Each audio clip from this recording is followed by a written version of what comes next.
At dahil katatapos ng typhoon, ating pasyalan ang mga pananim ng aking mga in-laws at kukuha tayo ng kanilang mga bunga. So yan, at tayo ito ni ating mudra. Let's go guys! Papait. We have papait here. As you can see, this is mapait. Papait. That's why we called it papait. Lemon glass. At si Pudra ay kumukuha ng pinya. Pineapple. Ayan. You see, bulait. Why pinyami? Yes. Ayan. Ayan. At itanim namin sa kau. There's Pudra. Ay, wala lamos na? Ah, doon lamos na. May may lamos. You see? Napili. There.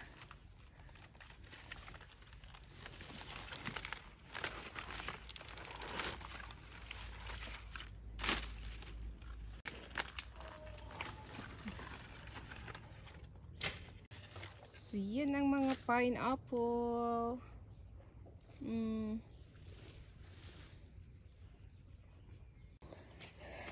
So, ipapakita ko sa inyo ang pineapple ni Pudra dito sa kanyang mini garden. Oh, here. Ayan. You see. Ready to harvest.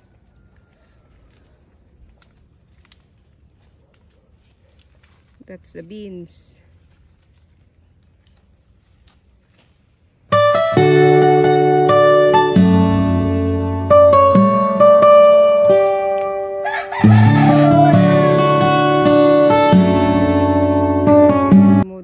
Kumukuha ng papait. And we have chilies, but not yet ripe.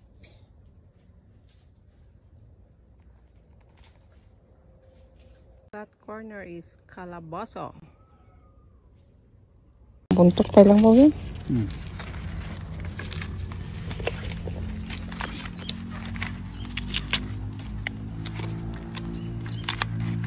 Mula kayo ipit-pit yung puon na yan. Tapos na disugop diyan. Siya karunutan na di. Ayun, at si Mudra ay kumukuha ng talbos ng kamuti, sweet potato, at saka beans as well. Yan. Sarap yan ulamin.